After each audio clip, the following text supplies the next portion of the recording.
Hey everybody, it's April Henry here, back for my 31st Facebook Live. Can you guys believe it?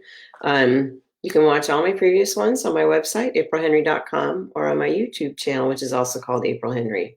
My plan is to do this every weekday at 10 a.m. Pacific Standard Time until I run out of topics. So I actually bought some new lipstick stuff, I guess, called it's Neutrogena Moisture Smooth. So just to liven things up. And I am wearing a blouse that I probably would have been wearing today if I was in Arkansas, like I was supposed to be doing school visits, but I'm not. I'm here talking to you. I thought when I started these, doing it at 10 a.m. would be great. I get up at 5:30, 5:45 every day. At 10 a.m. would give me plenty of time to get a run in and eat breakfast.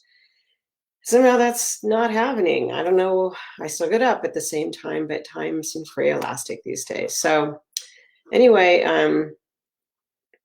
I wanted to also mention a book that I've been reading. It's called Tiny Habits by B.J. Fogg. And it is a book about how to change your habits by starting very, very small. Like one of the examples he gives is about a woman who wanted to make breakfast every day for herself, and her life was kind of a big hot mess. And she just decided that every day her tiny habit would be to turn on the burner for 3 seconds and turn it off. Your tiny habit has to be something that you can do in less than 30 seconds. Well, she started doing it that every day, and then she decided to add putting a pot of water on, and pretty soon she was making her own breakfast every day. I really like this book. It's given me a lot to think about. I guess this guy is one of the reasons that Facebook is addictive, is that he taught people how to make it be addictive. So now he's trying to use his powers for good. So today and tomorrow, and maybe even Wednesday, I'm going to be talking about more ways to make your book a page turner. So I think I stopped on Thursday with take away the thing that means the most to them. Um, hey, Karen. So take away your character's power or skill. That could include their ability to walk, their gun, their sense that they can accomplish the goal. Look at Pixar movies. Woody is no longer Andy's favorite toy once Buzz Lightyear shows up. Mr. Incredible learns he can no longer be a superhero after the government bans them. Marlin loses all of the eggs but one, Nemo. So take away the thing that means the most to them, and then have them make an unhealthy choice. Now, if they made a healthy choice, we wouldn't really have a book. So you want, in those movies, Woody doesn't accept that he's lost his place in the sun. So instead, he tries to push Buzz behind a desk, but it leads to a crisis when Buzz gets pushed out a window. Now, Nemo tries to prove that he's independent, so he gets caught by a diver. And Bob, who was once Mr. Incredible, decides to moonlight as a superhero. But in all three cases, even though they're making bad choices, we're still rooting for them. So another thing I do to try and make my book a page turner is, in an especially tense scene, to use a run-on sentences made up of short sentence fragments or statements. If you have shorter sentences, shorter paragraphs, shorter chapters, all of them make it feel like the pace of the book is flying by, makes time happen really quick. So try to have some of the dialogue just be a single word. Another way to make a book a page turner is to have no chit chat.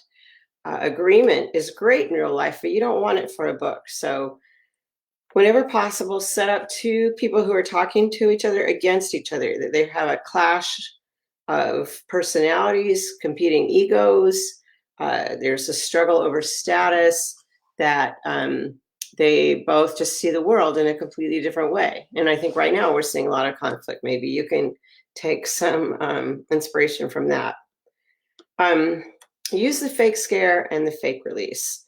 So a fake scare and a fake release is when a character is startled through the misinterpretation of a harmless event, like they hear a sound, but it's a candy wrapper blowing down the street.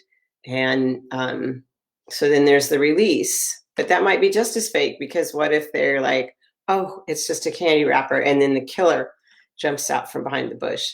I actually had this happen to me in real life one time. Someone broke into my house when I was in the shower, which all turned out okay. It sounds like a way more awful story than it was, although I do think it led to me being a thriller writer. But the police showed up, the guy was gone, and then we were talking, and there was a noise from my bedroom. And both cops drew their guns and pointed them down the hall, and out strolled my cat. So that's definitely, if that was in a movie, that would be an example of a fake release. Use dramatic irony. Show the happy couple as the shark swims up behind them. Show where the reader knows something or the viewer knows something, but the people in that are being observed do not. Speaking of sharks, make the reader fill in the blank. They'll write something even scarier than you would. Here is an example from a book called Widow's Walk by a guy named Andrew Coburn, who died a few years ago. It's set at a beach where a nameless woman's two young boys are building a sandcastle, and she decides to go for a quick dip. And so here's how it sounds. She swam against the grain of the ocean using a short and sharp stroke and a smooth kick. She did not see the murky shape drifting toward her. It was more than half submerged and had eyes. When she banged into it, the silent mass reared up. Her scream was muted, most of it locked in her throat.